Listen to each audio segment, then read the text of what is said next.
Hello everybody and welcome to the Lincoln Students' Union Elections 2021 question time. This is the question time for all candidates running for the Vice President, Wellbeing and Community. How this is going to work is each candidate will be invited to give a 1-minute speech.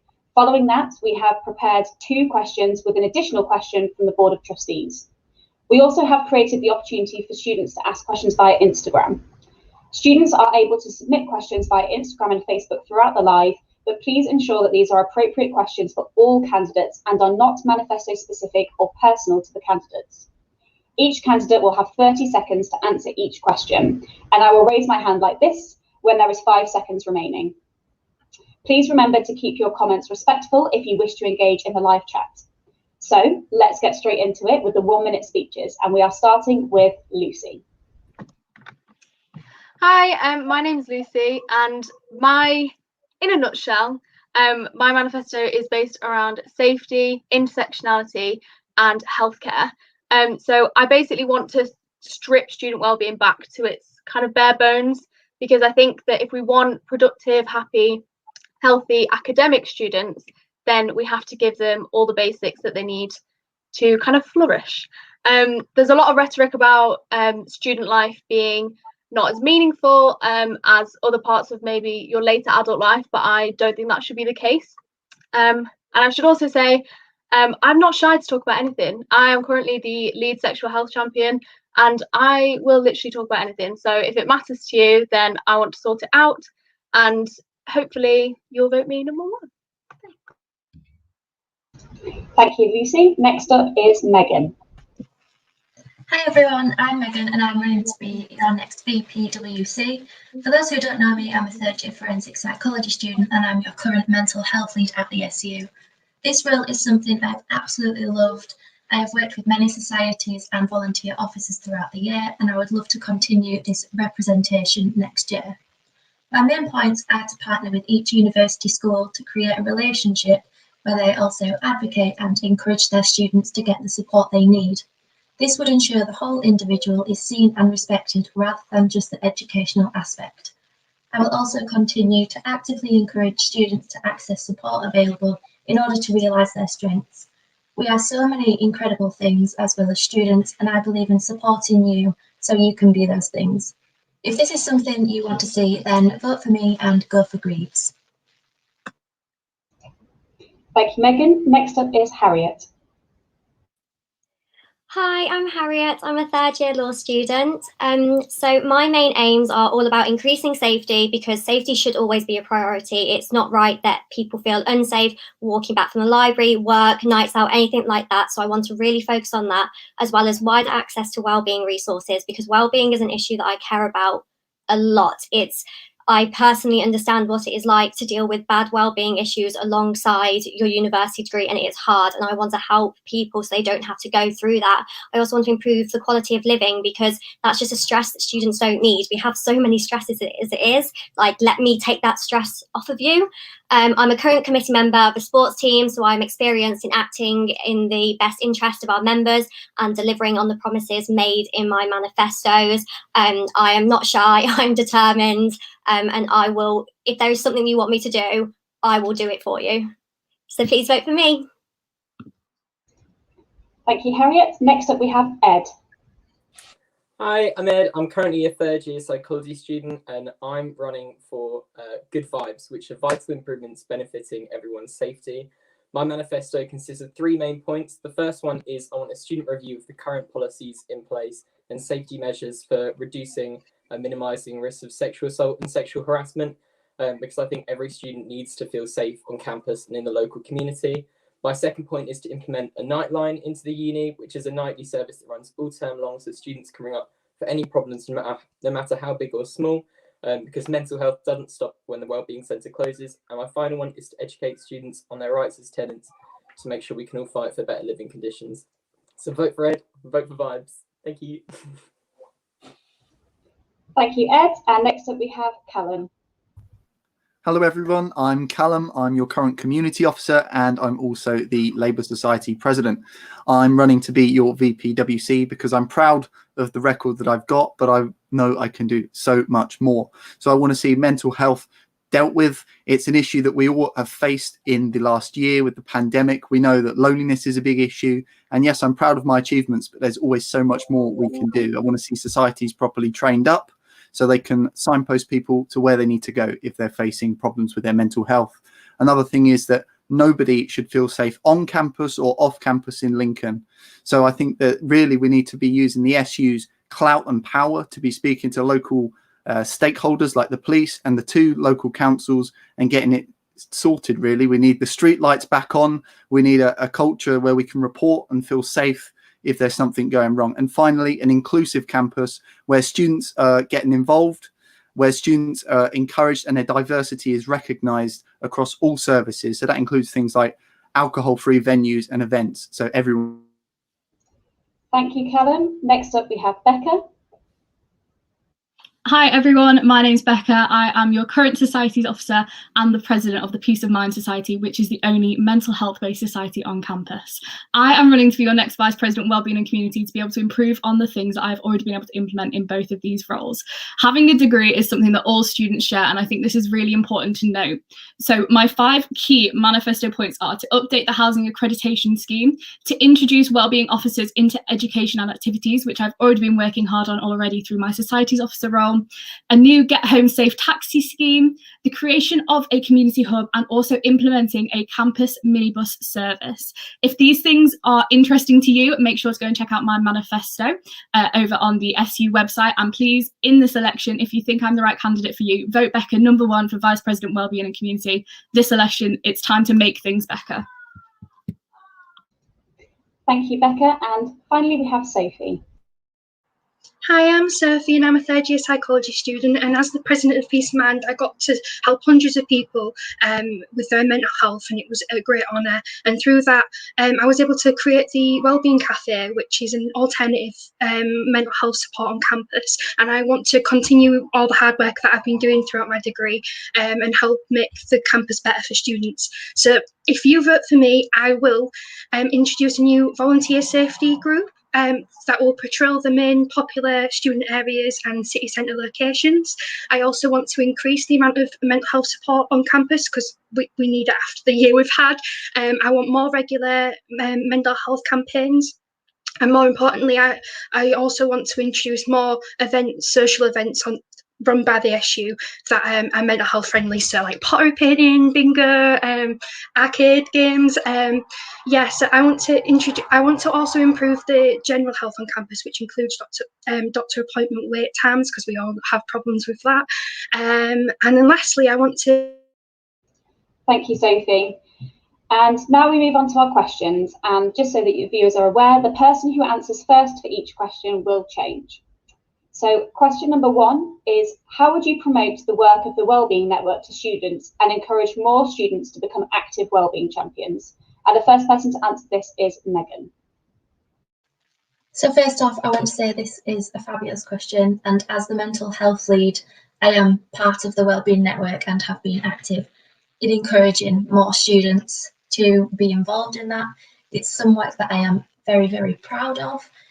And it is a lovely community to get sort of involved in, and the community within that is like fantastic. So I would just keep working and keep pushing the SU volunteering opportunities to get that going. Thank you, Megan. Next up we have Harriet. Oh, Harriet, your mic is just muted. I'm just going to unmute for you.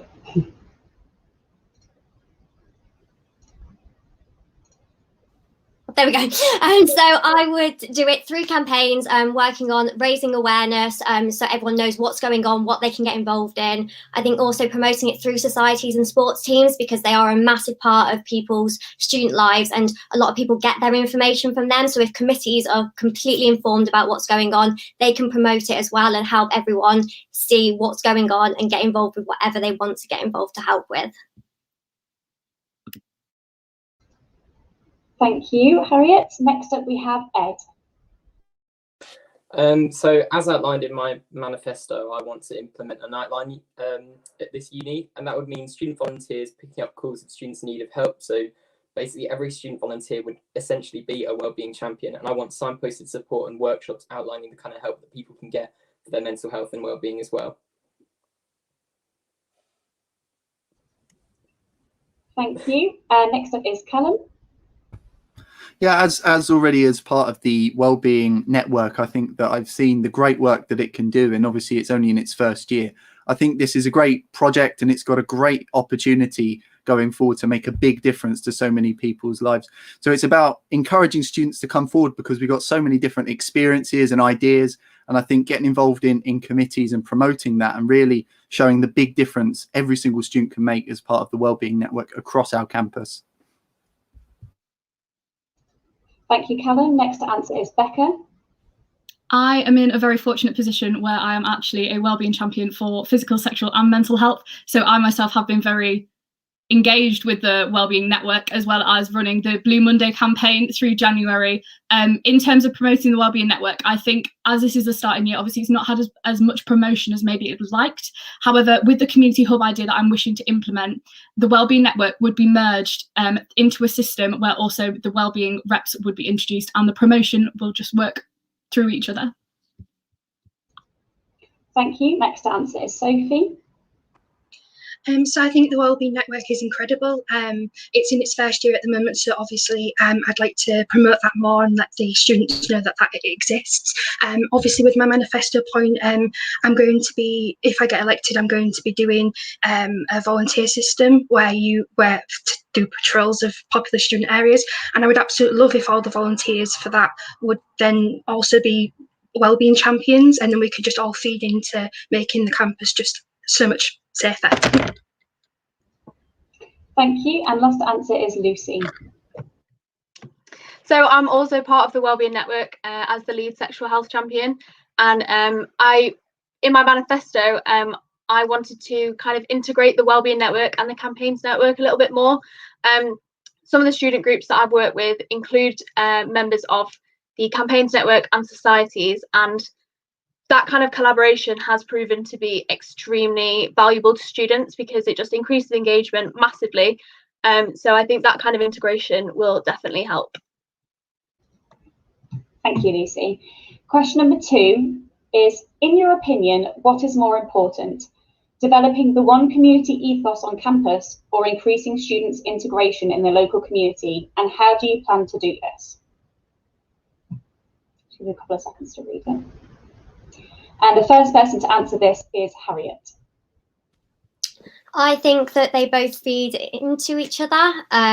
They really do support one another, and increasing one will help with another. I think that creating a community that everyone feels involved in, they feel comfortable in on campus is so important, and they feel like they can get involved. So I just want to help anyone who feels like they want to be involved in the community, that they can be involved, because everyone should be. Thank you. Next answer is Ed. I think that increasing students' integration is so important, especially now. I think we need to see these local ties to the community, look at local businesses, supporting them with wellbeing services, getting sponsorships to support the wellbeing service, and making sure that students are in this community that they can feel safe in and not excluded from. If we're not one with the community, how we can't expect to feel safe inside of this community. Thank you. Next to answer is Callum. Absolutely, we should be building both on campus and off campus. Some of the work that I've been doing this year has been looking at how can students get involved in the wider community, and actually local people and businesses really appreciate students going that extra mile. And also there's a lot of great opportunities that we can take up in terms of volunteering, in terms of contributing to the wider Lincoln society, and of course on campus there's plenty of opportunities. So yeah, we can really get involved, and I really would like to see a bit of both. Thank you, Callum. Next to answer is Becka. After speaking to students in regards to the one community ethos, I think what's been made clear to me is there's some students who don't feel a part of the ethos yet. There are 3,500 commuter students who don't feel like their voice is being heard. There's also mature students who don't think their voice is being heard. So what I try to do is try to build the one community ethos while also increasing our integration in the community. This will be done through the minibus scheme that is in my manifesto, as well as the community hub. So I think both are equally as important, and students need to be prioritised at times like these. Thank you, Becca. Next to speak is Sophie. So my last manifesto point that I wanted to introduce a tiered rewards scheme for volunteering, and then hopefully that will create more work opportunities because we all need it after we've missed out this last year. And I'm hoping that through that we'll encourage more students to volunteer and more students to come forward to help the community and build that community aspect. But in turn, it's going to help both the integration in the local community and also the one community ethos, because it'll be on and off campus. So that's what I'll do. Thank you, Sophie. Next is Lucy. So a central theme of my manifesto and all the work I've done at the SU in the past is intersectionality and making sure that every single student is represented. Obviously, student representation within the university is extremely important for the one community ethos, but if you give students that kind of bare bones representation, then it immediately integrates people with each other and with people in the local community because they feel like they belong here just as much as everybody else. Thank you, Lucy. Next is Megan. I think they both work hand in hand. They're mutually exclusive. So if you improve the one community, you improve the other one. I think increasing the student community increases the local community as well by supporting business. And I will continue my current SU role to represent these views to contribute to a safer community. I can work with various teams like local businesses, the local police and community officers to implement strategies and encourage students to get involved in and off campus to sort of contribute to all of the community. Thank you, Megan. We'll now move on to question 3, which is a question from the Chief Executive on behalf of the Board of Trustees. With more and more students suffering from mental illnesses, what would you do as the SU to improve the support on campus currently provided by the university? Again, I'll just give you a couple of seconds to read that over. And the first person to answer this one is Ed. So as outlined on my manifesto, I want to implement the nightline, which would mean there'd be support all night long as well, so that outside of wellbeing centre hours, people can still get mental health support. In terms of on campus, I think there needs to be signposted support of what people can get and what the kind of things an evaluative session would get them, and tailored support for like sexual assault survivors and stuff, rather than just generic counselling and support like that. There needs to be tailored stuff for specific students. Thank you, Ed. Next to speak is Callum. That's a great question and really relevant at the moment. I think that one of the things that we need to be doing is promoting what we have on campus, which are called residential wardens, and they're first aid trained for mental health, and not many people know about them. I think we need to be working a lot more with them. We also need to be working to combat loneliness. Many people have encountered that in their time at university, certainly in the last year. And finally, societies do need more training in order to signpost and deal with mental health issues. Thank you, Callum. Next is Becka. With this question, this is something that I've already been doing in my role as Societies Officer, and have created many things to try and improve the support on campus already. However, going forward, I do want to introduce the wellbeing officers both into education and into activities, because I think collaboration between the elected sabbatical officers is the only way that we're going to actually be able to improve support on campus. I also think there needs to be more recognition surrounding past plans. So I'd aim to work with student wellbeing to make past plans more available and more recognisable, as well as trying to promote the sunflower lanyards and what they stand for. Thank you, Becca. Next is Sophie.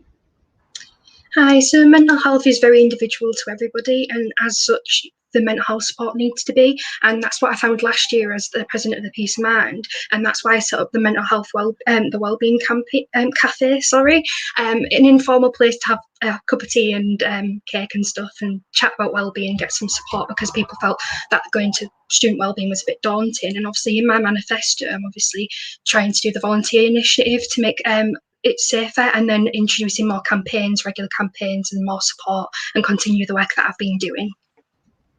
Thank you, Sophie. Next to speak is Lucy. So the support we have available on campus, both from the SU and from the university, is amazing, and the new Wellbeing Network does a lot to signpost those kind of things. But I also really want to focus on students' accessibility to healthcare, and that includes mental health. I know a lot of people have a very love-hate relationship with healthcare at university, And I think it's really important that students feel that they have the information and that they feel comfortable and safe going to these kind of places to get help, and that they feel empowered to do that themselves. Thank you, Lucy. Next we have Megan.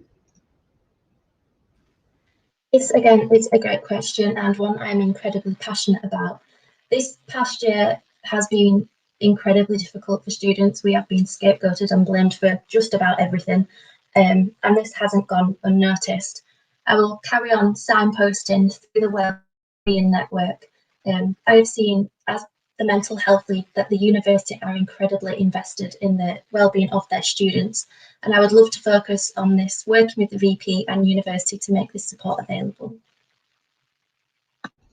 Thank you, Megan. And last to answer this question is Harriet.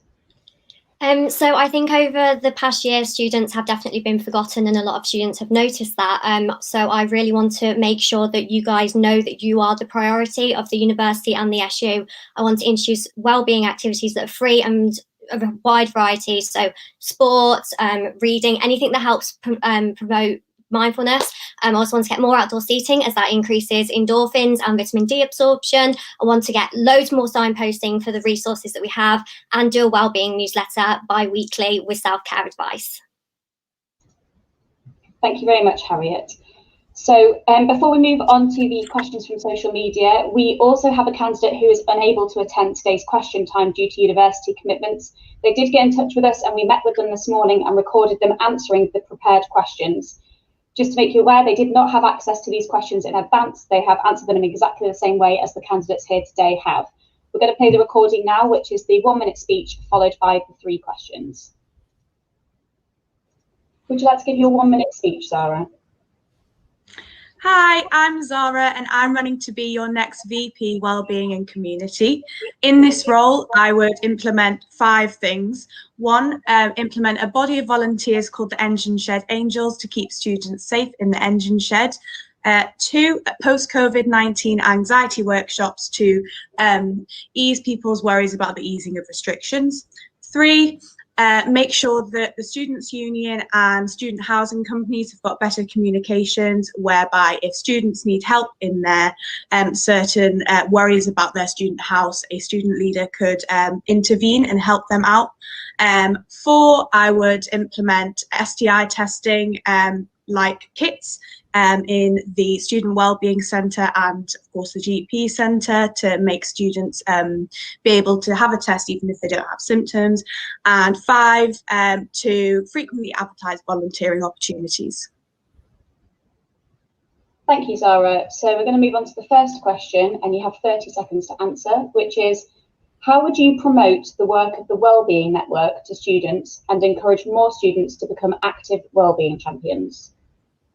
To promote wellbeing matters, I would make sure that I promote them on my Instagram, because I think there can be trouble with communications there, and I would put on Instagram anything that is really important, and make sure I also email it to students. Thank you. And your second question is, what, in your opinion, what is more important?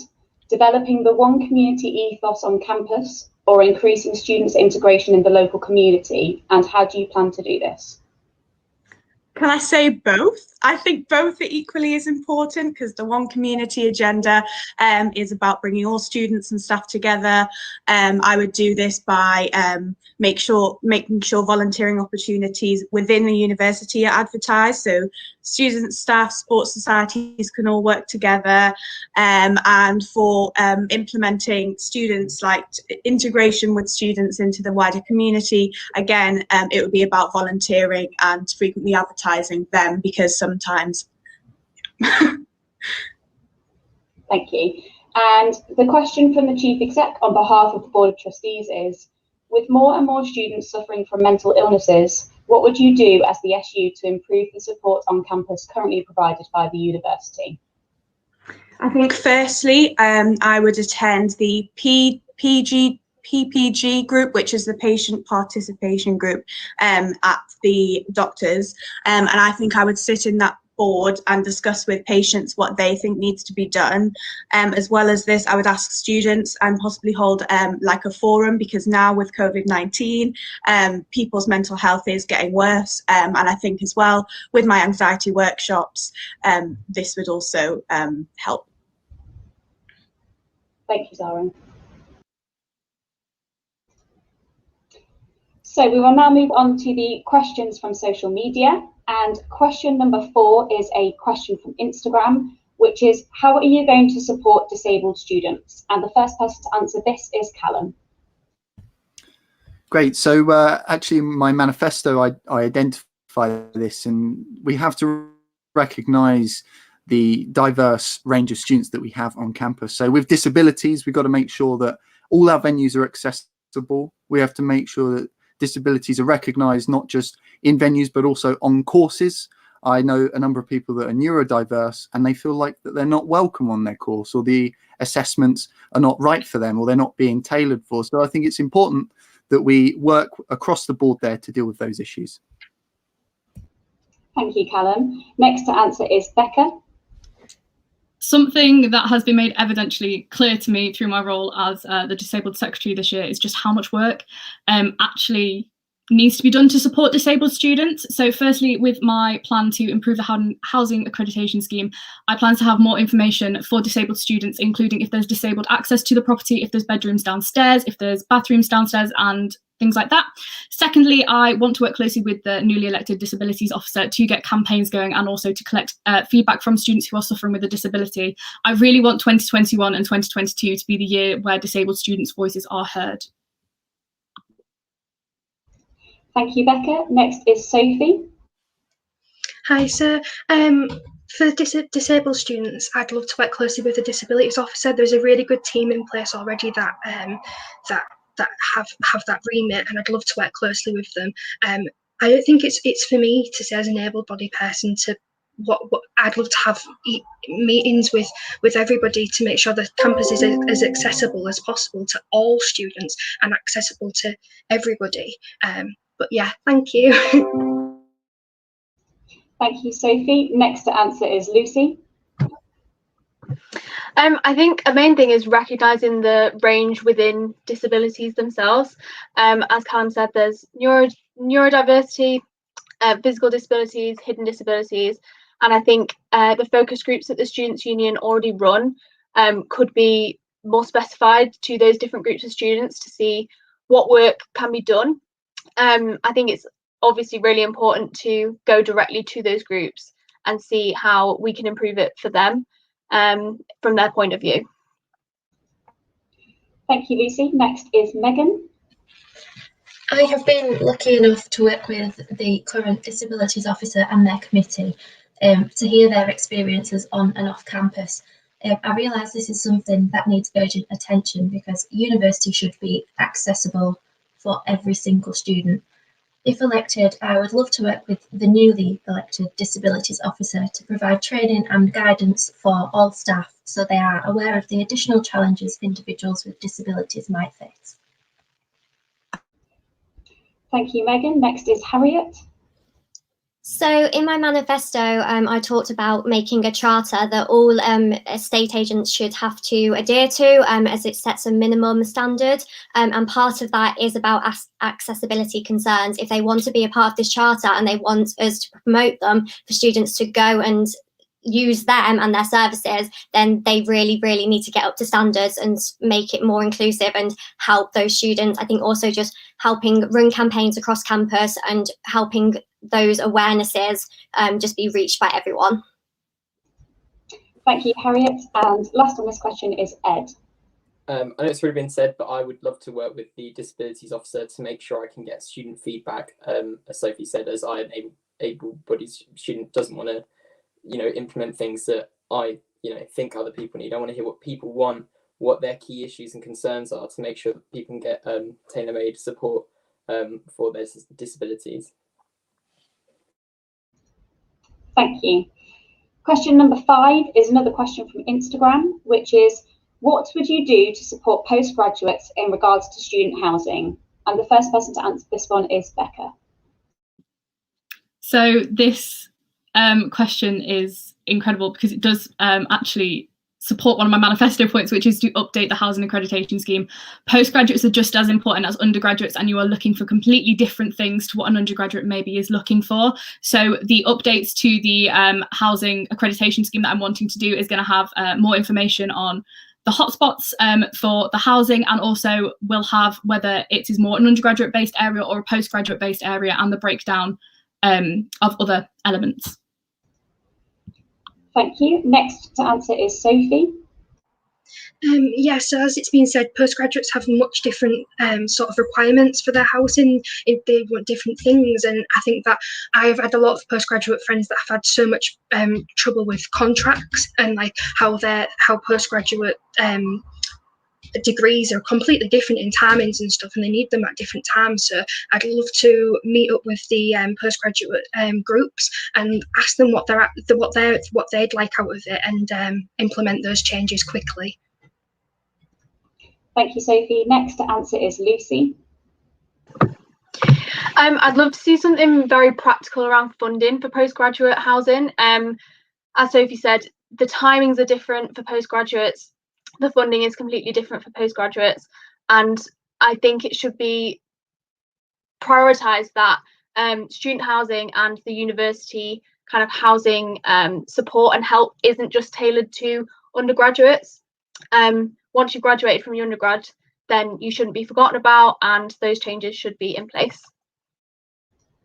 Thank you, Lucy. Next to answer is Megan. I would like to advocate the current SU housing accreditation scheme to include things that postgraduate students want.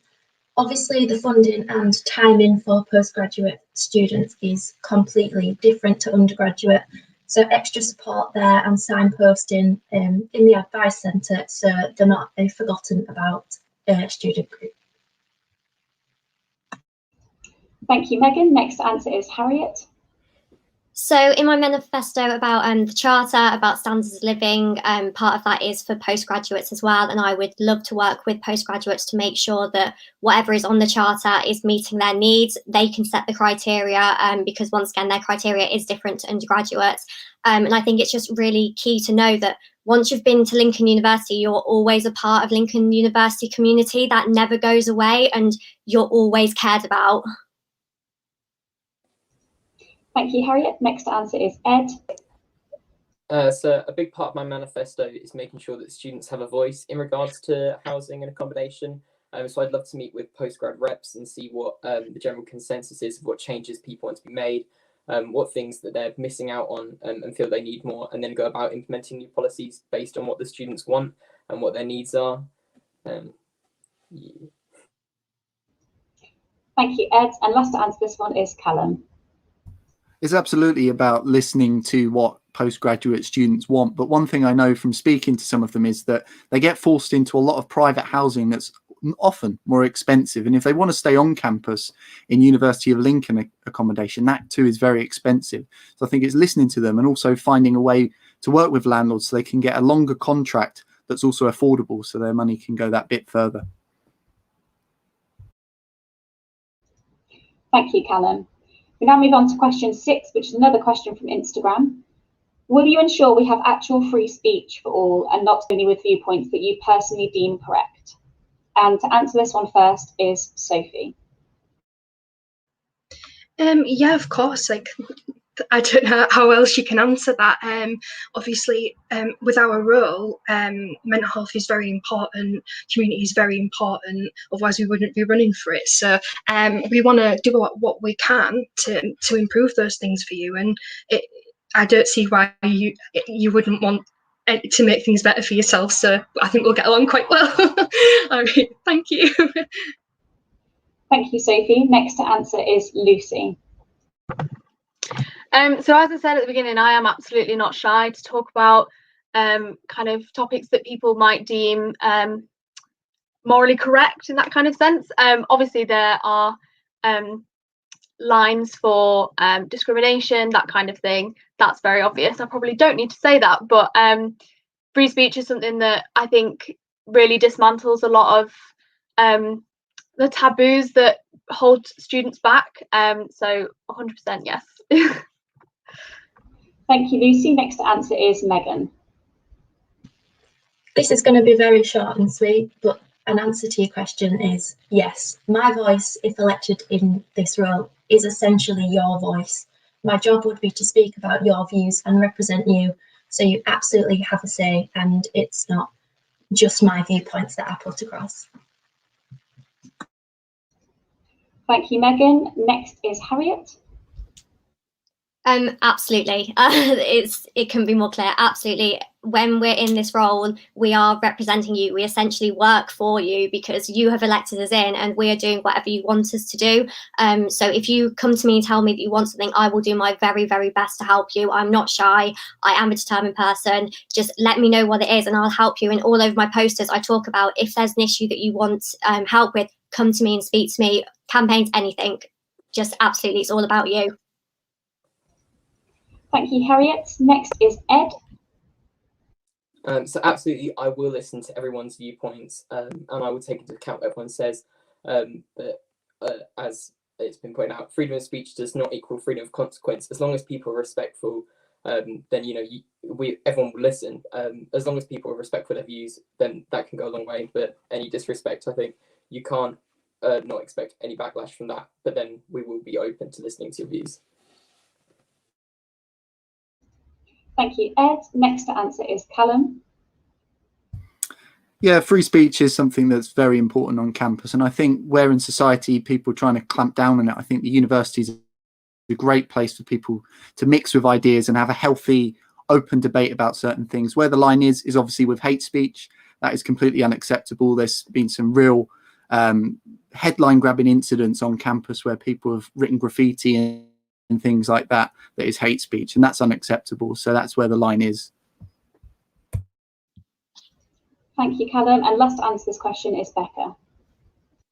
I'm really going to echo what the other candidates have said. I believe that free speech for all is a pivotal point of being a human. Having that opportunity is something that you need to have. However, in terms of whether that viewpoint is going to be put across the entire student population is something that's completely different, because what you need to remember is, yes, whilst we are representing your views, there are also responsibilities behind the scenes that SAB officers have that sometimes mean that our own viewpoints can't be the viewpoints we put across. Just because something is... I'm going to finish it there because I can't comprehend that bit. Thank you, Becca. We're now going to move on to a question from Facebook, question 7. How do you propose to help students living off campus and in private student lets, especially when so many have been let down or ignored when asking for help this year? And the first person to answer this is Lucy. So living on campus does have its challenges, obviously in terms of things like safety, and being in a separate part of the city to the university is a very different experience. In terms of students being let down or ignored for asking for this kind of help, the housing accreditation scheme is being developed, and that is an incredibly helpful resource. And also just taking feedback from these students and ensuring that the uni does as much as possible. Thank you, Lucy. Next to answer is Megan. Honestly, I think it's all about signposting, and to the Advice Centre, we have a fabulous team there ready to help you. And yeah, and the housing accreditation scheme is fabulous for all those needs, and you would definitely not be ignored for any of those needs you might have. Thank you, Megan. Next to answer is Harriet. So a huge part of my manifesto is about developing this charter that agents must adhere to. In turn, landlords therefore must adhere to it in order for the university to accredit them. So that will be focusing on making sure that standards are acceptable. I think also I really want to start doing student reviews, because bad housing just is an extra stress that you don't need. And also I want to help doing documents, things on like rent disputes, joint tenancy, your rights as an occupier, just extra information to give you that help. Thank you, Harriet. Next answer is Ed. So a big part of my manifesto is educating students on their rights as tenants. So I want students to have more of a voice and more of a say, and being able to essentially call out their landlords and agencies for malpractice, and make sure that we are listened, we're ignored, because if enough of us are able to speak up, then it'll make more of a difference, and we can make some big change. Thank you, Ed. Next to answer is Callum. One of the big things I've been working on this year was the housing accreditation scheme as community officer, and I'm really proud of that. But obviously we've still got a long way to go in signposting students on how to use that and how to engage with that. I think that also if I'm elected, I think the important thing is that I'll be unashamedly standing up for your rights as renters, because we do have rights, and landlords sometimes would rather we didn't have them. So I think we've got to stand up, and we've got to make sure that we stand up for ourselves, know our rights, and rent responsibly. Thank you, Callum. Next is Becka. I think the big thing that's been missed here is living off campus does not just include students living in Lincoln. We do have, as I've said before, nearly 3,500 students who are commuting into the university to have that. And I think that has also been ignored per se this year, especially with the pandemic, as so many students aren't actually physically on campus. The updates to the housing accreditation scheme that I have already mentioned that are in my manifesto would be there to help students, and I apologise that you feel like you've been let down or ignored this year, but I promise I will do everything in my power to change that if elected. Thank you, Becka, and last to answer is Sophie. Yeah, so this is something I'm hugely passionate about. I myself live off a campus, and I live in a private rented non-student accommodation, and throughout this pandemic it has been honestly hell. And for example, I was left for about 4 months without hot water, and normally going from student accommodation to not getting that sorted, it was really difficult. And I feel like there's a lot of things at the university that are there to help you with this sort of stuff, but it doesn't necessarily mean that things get done. So I'll make sure that if you vote me, that you'll have someone passionate to fight for you and your rights. Thank you, Sophie. Thank you for all of the questions that have been submitted online through Facebook and Instagram. Unfortunately, due to the number of candidates, we have no more time to answer all of them during this live video. However, we will encourage the candidates to answer these questions in the comment section once the video has finished. Thank you to all of our candidates for Vice President Wellbeing and Community for answering the questions today, and thank you to all of you for watching this question time. You have until 2 p.m. this Friday, the 19th of March, to cast your vote. Please head to www.lincolnsu.com to read the manifestos and make your voices heard. Thank you.